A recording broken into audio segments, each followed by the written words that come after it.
Good afternoon and welcome to the Identifying and Evaluating Drivers of Hospitals Experiencing Financial Distress webinar, sponsored by Jones Day and Kaufman Hall.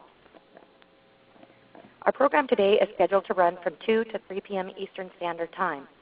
A copy of the presentation materials can be downloaded from the Handouts tab on the left of your screen.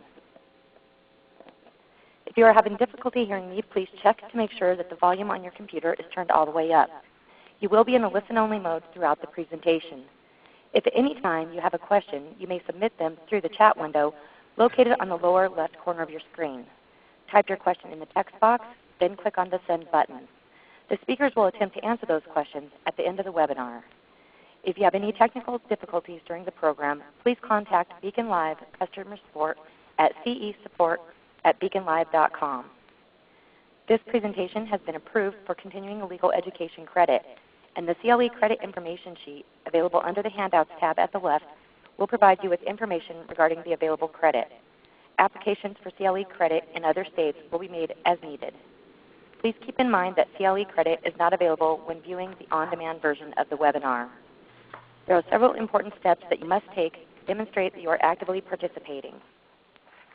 Each participant must have registered individually for the webinar in order for your time of attendance to be recorded. If you've not individually registered for this webinar, please do so immediately by contacting Liz Murphy at emurphy@jonesday.com. At one point during the webinar, a box will pop up on your screen asking you to confirm that you are viewing the webinar. You have up to 1 minute to confirm participation. If you do not confirm when the box appears, you will be denied CLE credit for the webinar. You must be logged on for the entire webinar, otherwise CLE credit will be denied. Within 24 hours, you'll receive an email with a link to generate your CLE certificate. If you do not receive the email, please contact Beacon Live customer support at cesupport@beaconlive.com. It is mandatory to enter your bar number. If you cannot locate your bar number, please contact Beacon Live customer support for assistance. That concludes our housekeeping items, and we will now begin the program. Thank you. I'll kick things off. This is Anu Singh. I'm a Managing Director at Kaufman Hall & Associates, and I want to thank all of you for enrolling in this webinar. We are very excited to present this two-part series, in fact, on this topic. Today we'll be talking about the building blocks and what goes into identifying and evaluating some of the drivers of hospitals that are experiencing financial distress. And in part two of this series, which we'll tell you more about at the end of the webinar, we'll talk a little bit more about case studies and describing some of these transactions and emerging partnerships in greater detail. Obviously, this is a very complex topic, one that we find has both business and legal complexities associated with it. Many of those are iterative. You come across a business issue and it leads to a legal issue. You start with a legal issue and influences a business issue. And so we're very happy to have partnered with Jones Day and bringing this content to this webinar. At this point, before we get into the webinar, I'd like to allow our co-panelists here to introduce themselves directly to you, and we'll start with Mark. Good afternoon. My name is Mark Cody. I'm a partner here in Chicago with Jones Day's Business and Restructuring Practice. I've been dealing with restructuring for almost 20 years now, and thank you for joining us. This is Jeff Kapp. I'm with the Cleveland office, and I'm a partner with Jones Day, and I focus my practice primarily on transactional work for healthcare companies, hospitals, and health systems doing mergers and acquisitions and similar transactions. And my name is Matt Robbins, and I'm a vice president in Kaufman Hall's financial advisory practice. I work primarily on the new issuance side, helping hospitals and health systems access capital for new money projects, refinancings, and both in the public and private markets. And it's back to Anu Singh. I spend most of my time on the mergers and acquisitions and partnership side of our healthcare practice, and I also lead our special situations and distressed hospital initiatives within Kaufman Hall. Today's topics will take us through a brief intro of the evolving healthcare market, and then we'll dive right into key issues around distressed hospitals and participants within the healthcare space. And as I mentioned, we'll close today with an orientation of the types and categories of the partnerships that we're seeing, and then in part two, get into much more detail in the second part of this webinar series around those specific structures. For now, though, why don't we take some attention and time to go through some of what are the changing business model and the attributes of the changing industry of healthcare delivery. And the most interesting thing on slide 4 that we really wanted to point out here is that the bottom of the scale shows roughly a 8-year time frame and probably a 6 to 7-year time frame where we've seen pretty profound change. And off the chart here is, to the left, decades of relatively stagnant change in the healthcare industry. We haven't seen a significant amount of change in how the participants within the healthcare space interact with one another. And it wasn't until the economic crisis that we saw 2007 to 2009 where we saw the catalyst for some change to take place. Federal and state budgetary issues caused a greater look to where tax dollars were being spent. Healthcare obviously fell into the crosshairs of that analysis, and it led to, as an outcome of the election in 2008, a new set of rules and a new set of principles by which we were going to guide how healthcare would be delivered going forward. And that value-based business model is probably the most important innovation. Whether the opinions of the ACA Act are going to be that it's a net positive or net negative remain, but clearly the concept of innovation is here to stay, and we are now changing our business model in a very profound way starting in 2009. As we look to the right then, on that same slide, the inflection point 2.0 is the reaction to that innovation. And we're seeing insurance market transformation. We're seeing a greater role of consumerism in terms of how retail aspects of other industries are now coming into the healthcare market. And we're also seeing new competitors and even new entrants altogether in the healthcare space arise and try to come up with solutions for problems that have been around for some time and that have become more intense over the last few years. The truth is that healthcare is becoming a more efficient market and is one that's going to look like other industries very soon. So the deeper implications of this are that the insurance market itself is redefining how it's going to compensate for care. And as we move to a value-based environment, that will probably drive the most sustained element of the ACA. While there has been talk about the Act being retrenched or repealed, one thing that's certainly not going to change is the direction in which the insurance market is moving, and that is for paying for value instead of volume in terms of services that are provided. Secondly is this retail model, and I think the greater consumer choice, greater consumer transparency are concepts that we're going to see with increasing forces within the market that'll determine how consumers and maybe even how employers make their healthcare choices. I think an important one that's not in the slides, but for those who really want to get deeper into this issue, take a look at a company called Castlight. It's an organization that went recently through a public offering, and as a formative company in terms of its business plan, it's very early in its business planning cycle, but already went public with an idea of bringing much more transparency to healthcare costs and to deliver that content to employers and to consumers. And it really is likely a beacon of what we're likely to see in terms of this new retail model for healthcare. In number 3, what were once firm and hard lines of competition and verticals that existed prior to 2007, those lines are becoming blurry. We're having crossover of horizontal and vertical integration. I would even liken it to diagonal integration. You have participants going in whole new markets in which they've never played, and we have entrants that have never really been in the healthcare space now coming there because they either have intellectual capital or some resource base from which they can provide clarity and efficiency to healthcare providers. And so new market entrance is a force that we'll see to continue, as well as the crossover types of acquisitions. It's not just hospitals anymore, and it's not just physician practices getting bigger. It's a crossover between those two and also in the involvement of payers as well in that dynamic. In terms of the 4 and 5, this is a little bit more of the outcome. I think we're going to see an attack, if you will, from all parties on unnecessary and low-value care.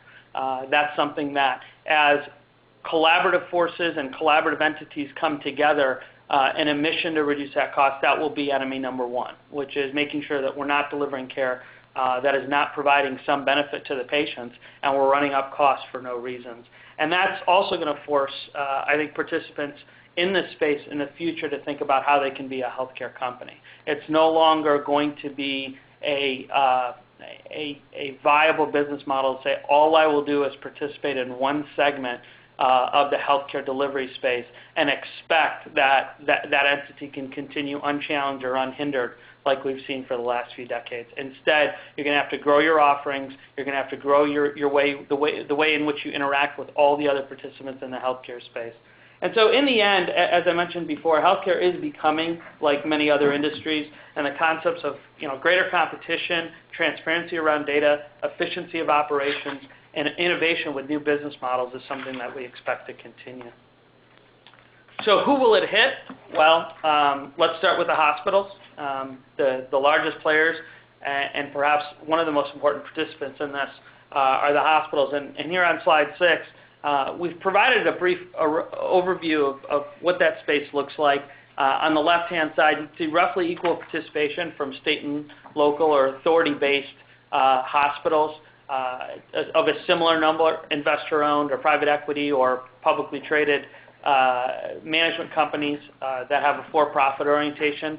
But still, the vast majority of the market is not-for-profit. And if we take that 58% and break it down into its subsets, a few observations come out on the bar chart to the right. One is that systems in general, so large coordinated cares, maybe multi-regional, maybe more focused, maybe more diverse geography type organizations that have aggregated themselves generally perform better on the rating scale.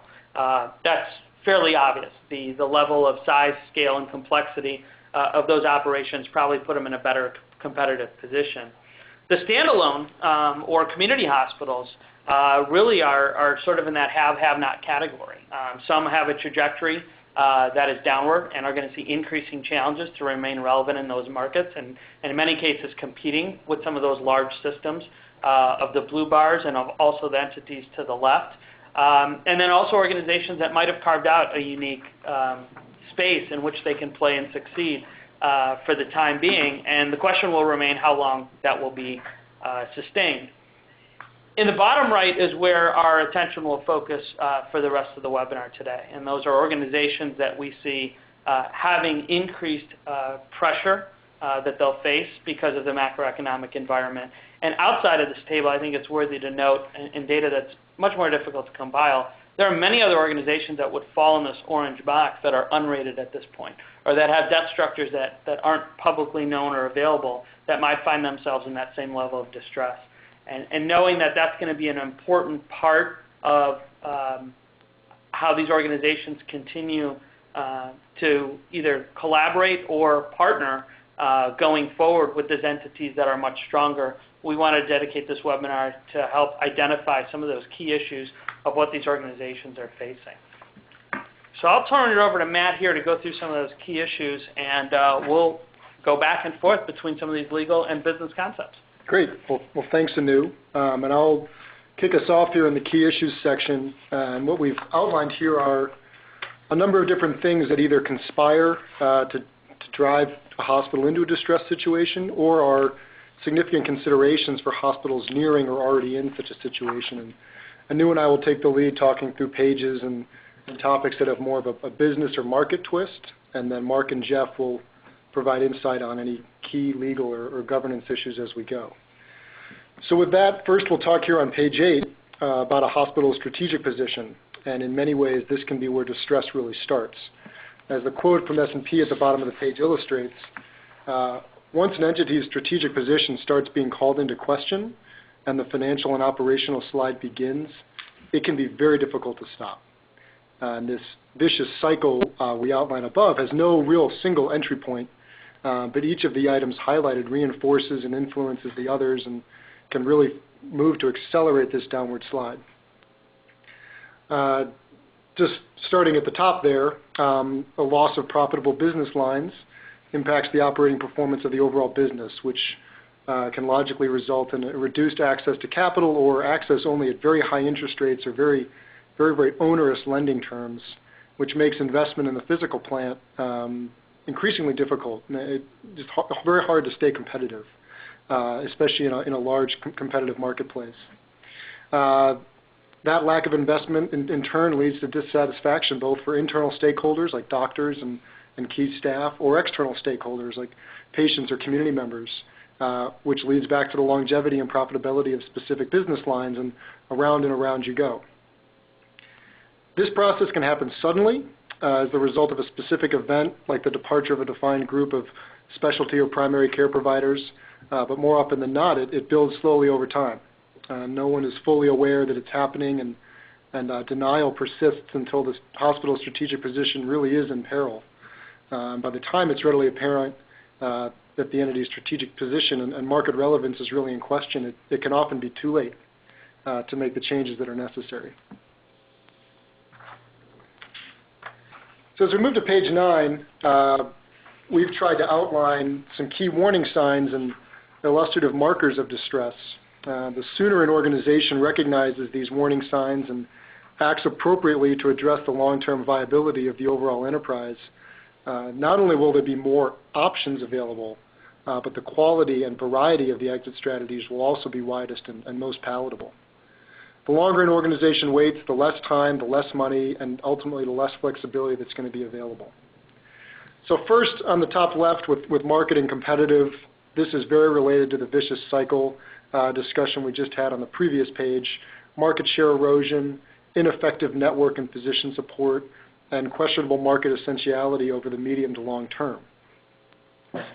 Second, on operational, this is largely focused on the cost structure of the business, and not just its efficiency as you might compare it to its revenue expectations, but also its flexibility. How much of the cost structure is fixed and thus not really related to utilization or volume at the hospital? The answer for most hospitals is probably not very efficient and not very flexible, and that can create issues as well. High contribution margins can hide high operating costs that become very apparent as revenue levels decline. And if low acuity care is being delivered in the wrong facility or the wrong care site, that can also result in serious cost and revenue mismatches. In the bottom right, on community, many nonprofit hospitals have a very large degree of community support and local identity. And as the hospital's performance and larger public perception starts to erode, it risks no longer really being seen as that local destination for quality health care. And this leads directly to local and regional fundraising efforts to fund specific programs or different outreach, and can result in lower levels of support from local politicians and civic groups, which can be significant in some cases. And then lastly, on financial there in the bottom left, we'll go into some of these points in a lot more detail in a few minutes, but the market, competitive, operational, community bubbles, they all build to hit this bubble the hardest. Working capital, illiquidity, inability to fund needed investments, over-reliance on financing sources, and ultimately covenant breaches under borrowing agreements. This can leave an organization with really very few resources to effectively remedy the situation. Hey, thanks, Matt. What we'll do is we'll jump over to to slide 10. And once you start recognizing some of these markers of distress, it's important to recognize that there are fiduciary duties that directors and officers owe to the corporation. These and O's have a duty of care and duty of loyalty. The duty of care would require that directors and officers act in good faith, act with care as an ordinary prudent person would in a like situation under similar circumstances.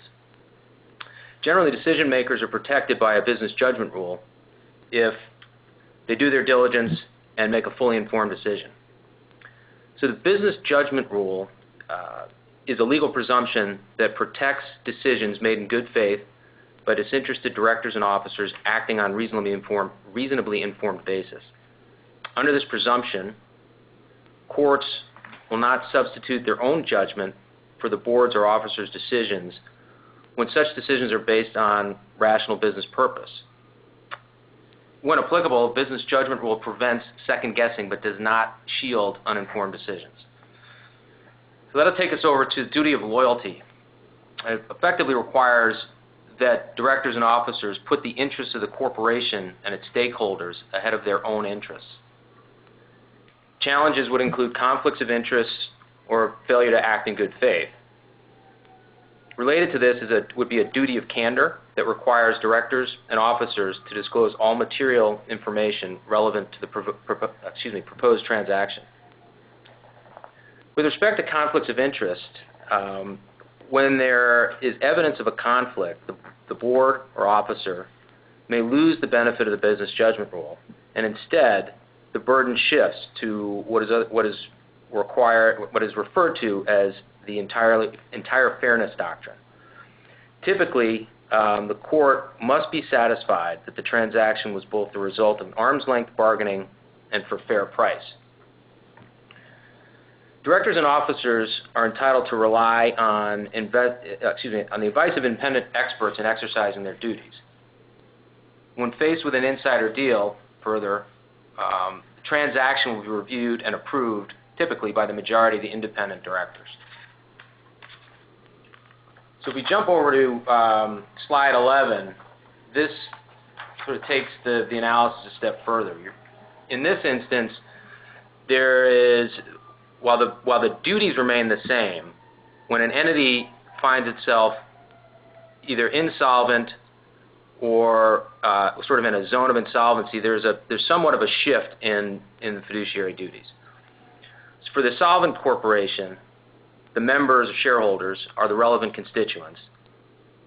Once you get to an insolvency, the fiduciary duty shifts to include, the duty is to the entire enterprise, which at that instance would include creditors. And in that situation, it's regardless of whether you're sitting in a bankruptcy or not. So effectively, when the corporation is insolvent, as I said, the duty is to the enterprise, which at that point in time, creditors are the main stakeholders. You should note though that when the corporation, whether it's solvent, insolvent, or in what we call the zone of insolvency, the creditors, although they are stakeholders, do not have a direct cause of action. When insolvent, the creditor can bring a derivative action on behalf of the enterprise. So again, they cannot bring a direct cause of action against directors and officers for breach of fiduciary duty. But they can bring that cause of action for the benefit of the enterprise, benefit of the corporation, if the corporation either can't or won't bring the action. So a key consideration when you're a director or officer of an enterprise that is in financial distress, or for that matter, if you are looking at an enterprise that is in financial distress, it's important to recognize that the paramount decision-making benchmark or guide for those directors is whether or not they're preserving value or maximizing value for the corporate enterprise, which again, if you're in a situation where the entity is insolvent, would include your creditor group. Further, when dealing with a healthcare enterprise, it's critical to focus on the goals of preserving and maximizing value of the hospital without endangering patients, regardless of whether the hospital is solvent or insolvent. Another thing to keep in mind when a party is thinking about making decisions whether they recognize that the company is solvent or insolvent, that if the situation is to be dealt with later and some sort of cause of action is brought a couple of years down the road in a bankruptcy court for that matter, the court will view and judge those decisions with the benefit of hindsight. So it's prudent to consider the interests of both member shareholders and creditors when making these types of decisions, when either you know you're insolvent or you think you might be.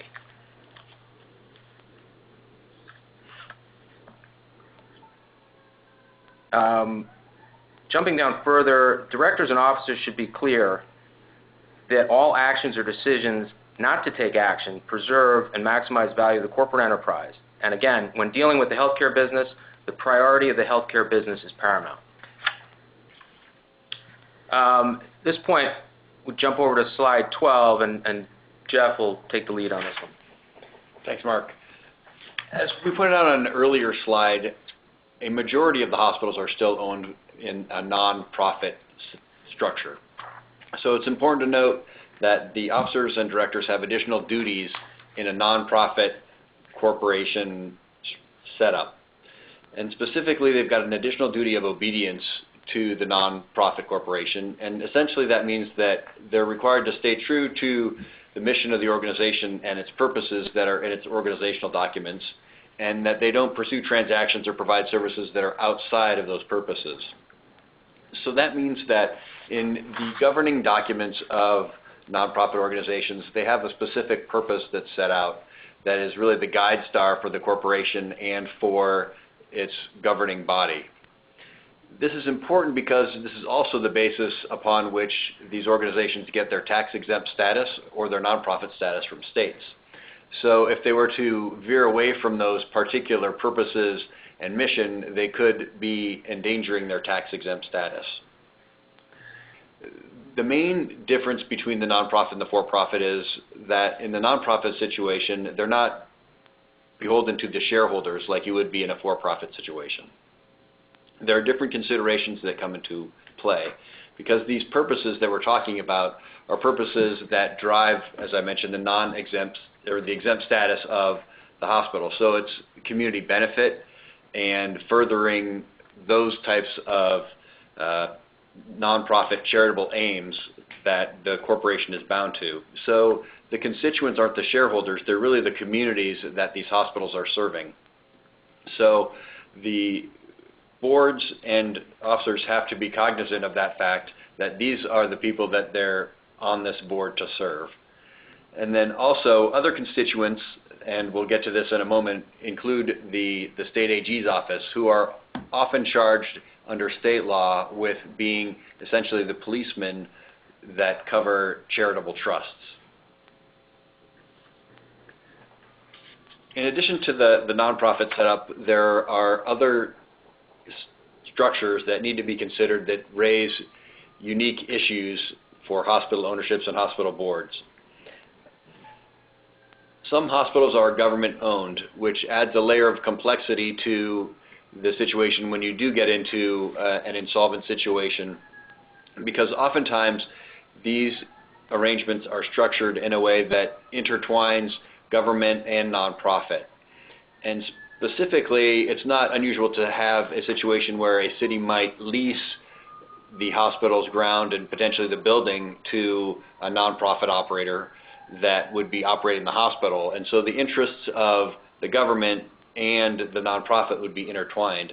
And so in moving in these situations and in deciding what path you're going to take, it's important to have a very firm grasp on all the contractual relationships that may be involved in this type of a structure.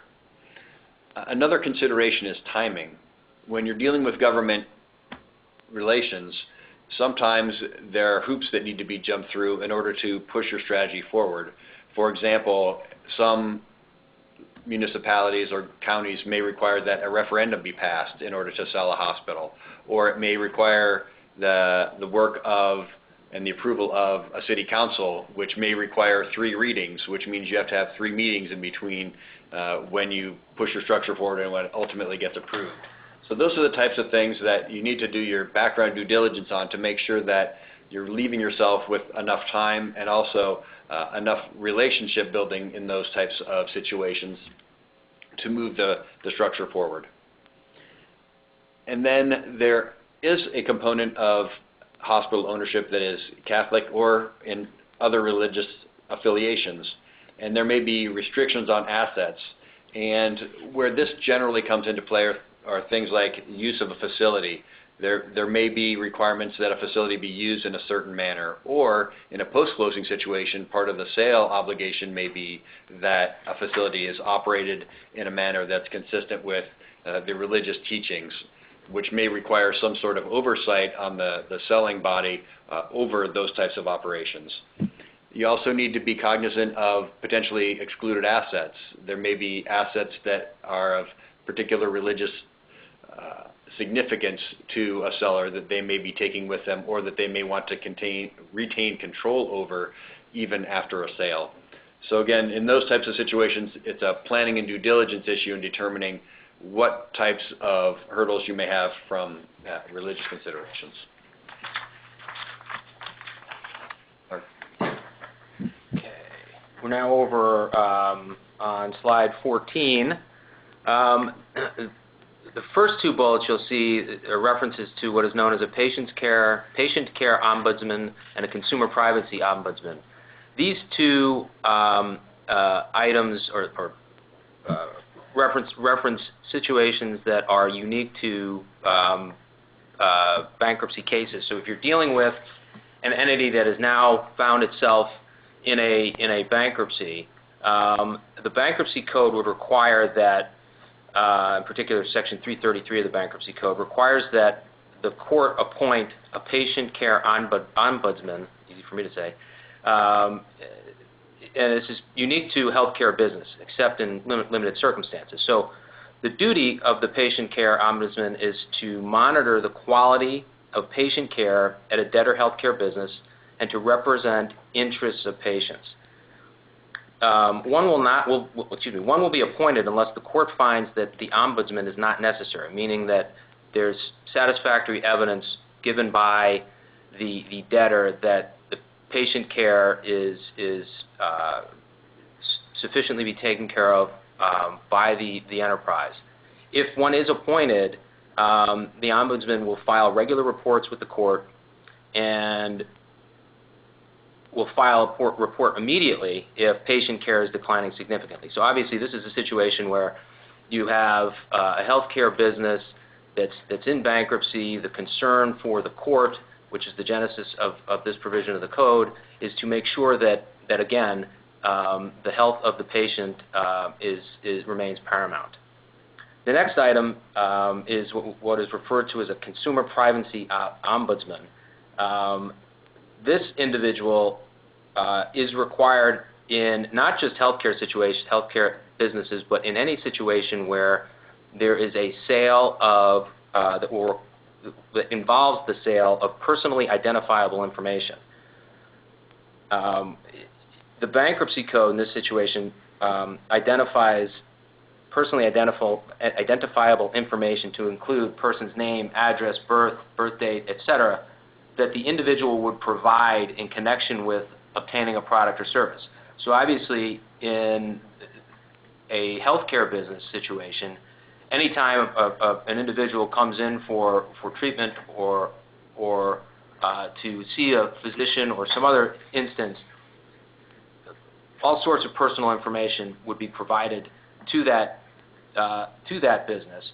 So in order to, further down the road in a bankruptcy, if the debtor were to work to sell themselves as part of what we'll call as a 363 transaction, which is a sale of assets under Section 363 of the Bankruptcy Code, it's required that this consumer privacy ombudsman be appointed.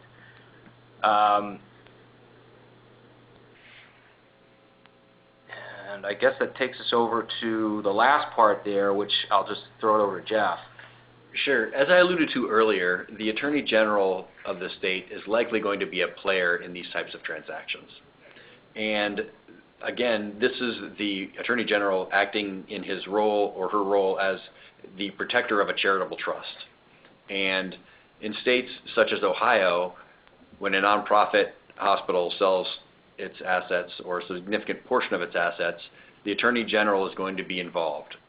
The level of involvement depends on the type of transaction, the significance of the transaction, but also in Ohio at least, it depends on whether the sale is to another nonprofit organization, in which case the Attorney General has to be given notice and provided information related to the transaction, as opposed to a sale of a nonprofit to a for-profit, which actually requires the approval of the Attorney General. So clearly that implicates some timing issues, And what we found as it's very important to involve the Attorney General as soon as reasonably possible and being as transparent as possible to get them on board with this transaction. If you don't do that and it's a highly charged situation, it can be seen as a political opportunity for an aggressive Attorney General to take a stand and make some waves. Yeah, one quick thing, just jumping back to the two ombudsmen that are referenced here on slide 14. Keep in mind that when dealing with a bankruptcy of a private hospital versus one that's government-owned, the code requires that the patient care ombudsman be retained in the case. Interesting though, consumer privacy ombudsman is not required in a government-owned situation where you're dealing with a municipal bankruptcy. 363 of the Bankruptcy Code, just as an aside, is not incorporated into Chapter 9. So therefore, because this is a component, the consumer privacy ombudsman is a component of and a requirement of a sale under 363. It's not going to be found in a situation when you're dealing with the sale of a hospital in a municipal bankruptcy. Matt? Great, thanks, Mark.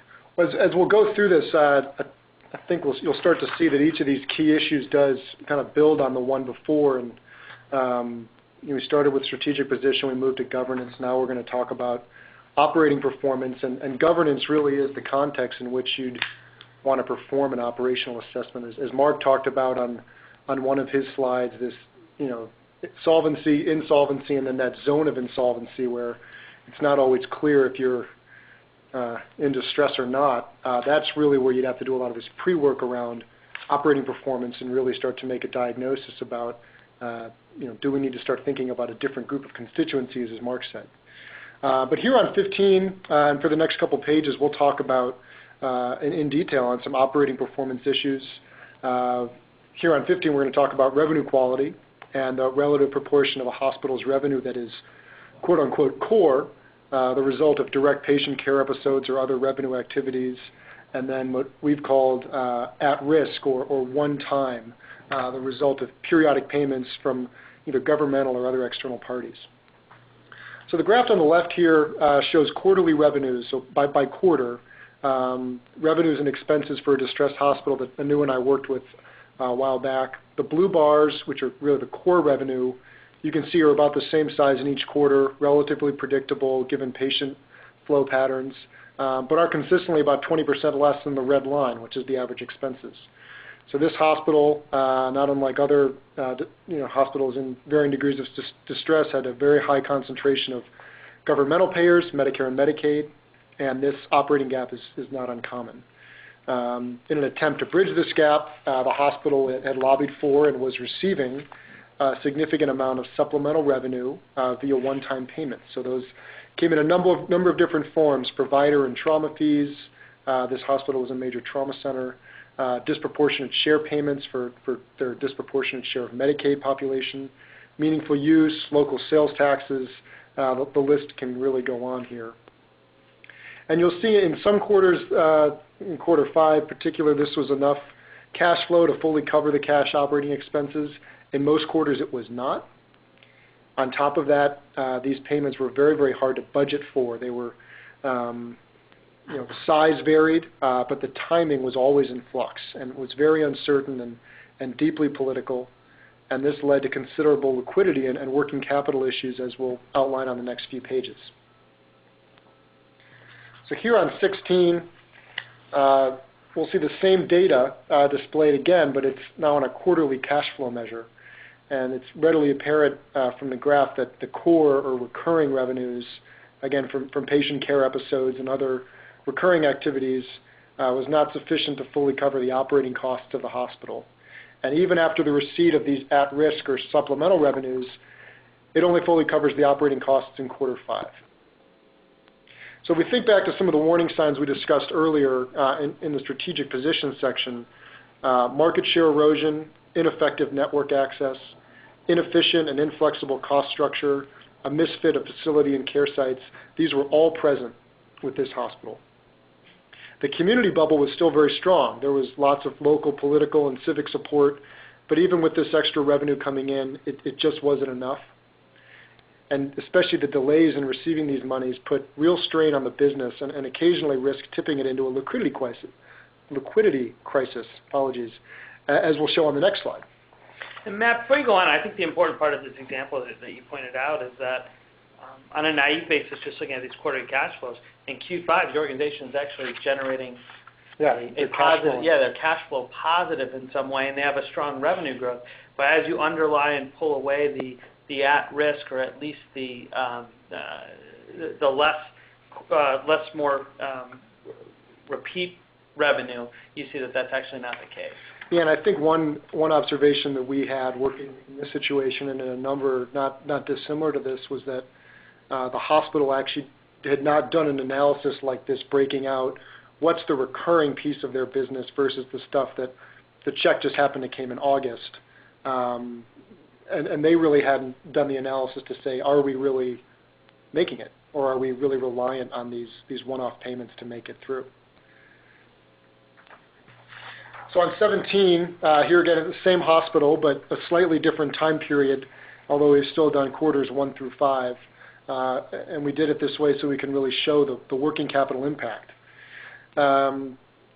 We focused in here on days cash, days in receivables, and days in payables. Days cash, the blue line, as you can see, was already pretty low as this hospital entered this period, so not a lot of cushion. But you can see the really dramatic impact in quarter 3, where they budgeted a supplemental at-risk payment, but it did not come in, and it was significantly delayed. So what did this hospital do? Well, it responded by extending its payables as much as it really could, and you can see that yellow line doubled just about during this year, from about just over 30 days to almost 55. And receivables also tracked up as the expected supplemental payment just stayed in accounts receivables for a long time, and then at the same time they were having revenue collection efforts with their local Medicaid group. So this put the hospital in a very difficult position. When the supplemental payment finally did come in, it had such a huge backlog of cash expenses and cash uses that it needed to spend the money on it. It really barely improved its overall liquidity position, and it took considerable time for it to get its AR back to a normal level. And as you can see, the liquidity stayed low. I mean, it was under 40 days for the balance of this graph, and then thereafter for quite some time. So moving from operational to balance sheet issues on page 18, an organization's total liabilities and potential obligations are not always fully reflected on the balance sheet. The hospital's balance sheet liabilities, long-term debt, capital leases, pension liabilities, given the accounting treatment, these are normally fairly well known and well documented. But softer liabilities, such as operating leases, post-employment benefits like retiree health benefits, termination payments under pension plans, especially multi-employer pension plans, and intercompany debt can be extremely complex to untangle and occasionally surprising in their size. Intercompany debts are an interesting point of discussion because this can be a real big question as a distressed hospital or even a small health system really starts to look at its total liabilities. Even in a small system, one hospital can be the cash cow, and it's not only subsidizing the rest of the system from a profitability viewpoint, but it's also lending money to every other entity in the system sometimes. And when you start looking at either selling underperforming businesses within the system or realigning different business units, the consolidated balance sheets don't always tell the full story. And there can be a lot of internal leverage that has to be repaid over time. These contingent liabilities are even trickier to get a handle on. These have more to do with liabilities or payments resulting from canceling contracts or malpractice liabilities, which are just, frankly not known today and won't be known until the time comes you have to pay it. But these softer and contingent liabilities, given their lower likelihood of realization and the difficulty in quantifying them, they're often not really tracked or managed with the same rigor as the fully disclosed balance sheet ones, but they can be just as prone to tipping the hospital into a position where it has to make a significant payment and really be at risk. So given these liabilities and any potential payouts that come, the attention really now turns to the form of the solution, which Anu's going to run through. Yeah, and before I wrap up with sources of distress, and then Jeff and Mark cover on restructuring options, we had a question come in that now might be a good time for both the business and the legal folks to come in. The question is, how does a board or a management team know it is approaching the insolvency line or zone, and what can it do to help diagnose when that insolvency area is hit? Matt, you covered a few of those concepts from financial side. Why don't you start first, and then we'll also get the attorneys to weigh in here in terms of diagnosing and approaching that insolvency line. Yeah, I mean, I think, Anu, some of that is there's just a real honesty level of, is this just a blip, or is this a real decline? And that's hard to do in the moment. It's always easy to do in hindsight, but I think some of the stuff Mark talked through about being fully informed and getting the right information, and that zone of insolvency, if you're starting to ask the question of, well, are we insolvent? That's probably the first sign that you might be in that gray zone in between the two. Right.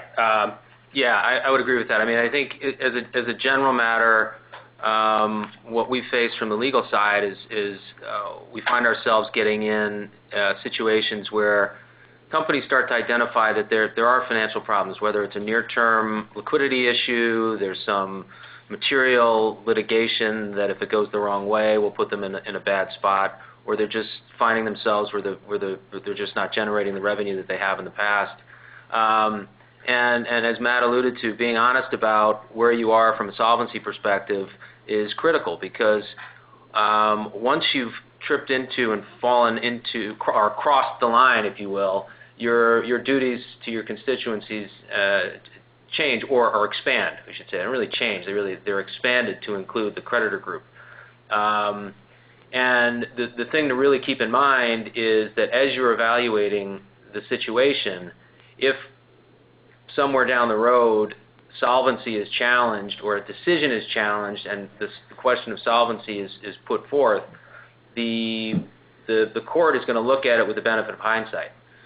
So being honest and forthright with where you are in your situation is critical. And we as advisors can help and do a better job if we're brought in to deal with a situation like that, whether it's from the financial side to help find solutions or on the legal side to find better ways to protect yourself.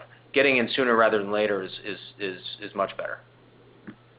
And so with that assessment of facts, whether they be financial, whether they be some of the governance elements that have previously been discussed, or the strategic position, it does come to a culmination point of understanding the sources of distress.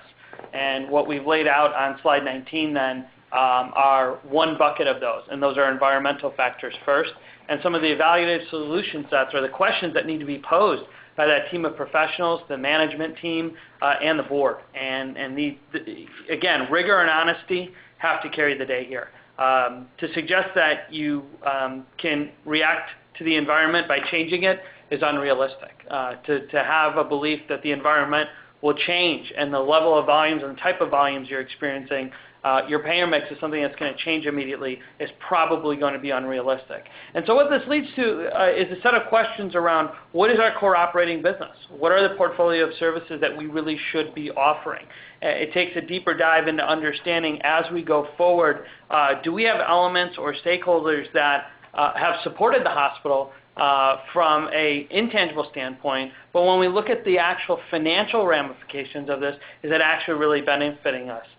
We looked at a small community hospital that was very proud of its physician interactions and the fact that it had very loyal physicians to its hospital. And as we peeled back sort of what that relationship looked like, what we discovered was the substantial amount of the contribution margin that was coming through that hospital through those physicians was a great source of cash flow to the physicians. But it left the hospital with very little of that contribution margin. And so that arrangement by itself, while you would think is good because it had good clinician and physician support, if you were to actually look at where the hospital is actually benefiting from it, it wasn't. And questions that were posed in that very difficult conversation with board and management was if we didn't have that loyalty to that physician group and we became a more open hospital and can interact with a lot of the other physician groups here, in the end, would we be net better off? And in the analysis there, it actually turned out to be the case. And so they looked for a pillar of support historically, whereas going forward it was more being an open hospital that was willing to collaborate and work with a number of other physician groups. So these are very difficult questions on the environmental side, and each situation and each market is unique. On 20, we also look at operational factors as well. Where is the source of the distress? Is it an operational issue? Is it a clinical issue? Is it a financial or capital position issue? And so are we solving for a business problem or are we solving for a financing problem? That is the core of the analysis here. And with a lot of the work that we've seen, that's both revenue, expense, and even capital expenditures. It's often a not very well understood joint venture agreement or a other collaborative that can also be the source of significant cash strain, or if not cash strain, management focus that takes an inordinate amount of time away from the core business. This is also areas where we see non-core assets as being a bigger distraction to management, and that focusing on that core business, like we talked about in the previous slide, actually brings back an analysis of where the organization can enhance its long-term viability. So if these two slides are meant to determine where are we going to go, I think slide 21 that Mark and Jeff will go through next, we'll talk about, well, how do we get there and what are the options? Thanks, Anu. So if you look over on slide 21, you'll see there are two columns. There's an outside of bankruptcy versus inside of bankruptcy. And basically what this is, if you are evaluating a target that you believe may be, in doing your diligence, maybe in some sort of distress. That's why you're looking at them. There's a decision point for you as to whether you think it makes more sense to do the deal outside of a bankruptcy or wait to either let the entity file bankruptcy and then try to engage in a transaction, or engage with the target before the target enters bankruptcy. And set yourself up as what we'll call a stalking horse, and then facilitate the sale and consummate the sale after a bankruptcy is filed. So certain things to consider would include purchase price. So outside of bankruptcy, the seller is the driver as to what that price is, and they may hold to a particular price, even if it's well in excess of what the fair value of the enterprise or the assets that are being sold would be. In a bankruptcy situation, however, you'll find yourself that because this is subject to a bid process,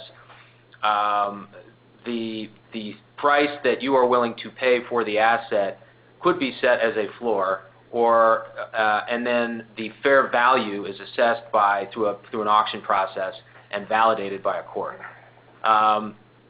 The next you'll see is this fraudulent transfer risk, and fraudulent transfer effectively is once an entity finds itself in bankruptcy, any transactions that were done for a look back of 2 years under bankruptcy law, or potentially 4 to 6 or more when you incorporate state law, is effectively an assessment as to whether the deal was done for fair value, and whether the deal was whether the entity was insolvent at the time of the deal or rendered insolvent by it. So, you may find yourself getting a fairness opinion, solvency opinion to help you in a transaction if you do it outside of bankruptcy, but that's not going to be dispositive.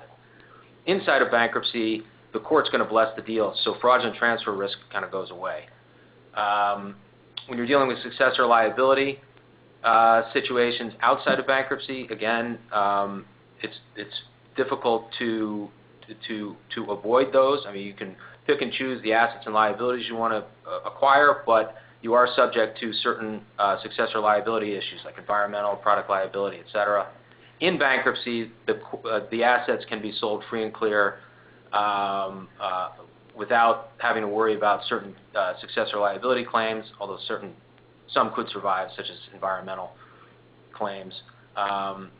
Similarly, labor, union, pension issues, some situations, underfunded pensions, significant labor problems make a target very unappetizing as a target, whereas in bankruptcy you can kind of work through those issues. There's provisions that permit you to terminate pension plans or retiree benefit plans that aren't overly burdensome to try to make the target a little more palatable. And if we jump over to Medicare, Medicaid. Yeah, the issues there are fairly consistent. In today's world, the Medicare provider number is in all likelihood going to come over to the purchaser, regardless of how the transaction goes, just because of the timing of getting a new provider number and such. But the payer agreements are also something that you'll want to look at. It may be that the selling entity has favorable payer contracts that they'd want to assume. More often than not, that's not the case anyway, where the new purchasing entity is going to negotiate its own. And then state licenses are largely going to be a timing issue and a transparency issue, just making sure that you can get all of that done. Okay, and then if we jump over to slide 22, there's just a concept here of communicating with stakeholders. Whenever you're dealing with a restructuring bankruptcy situation, it's critical that you communicate with the key stakeholders, like employees, unions, physicians, vendors.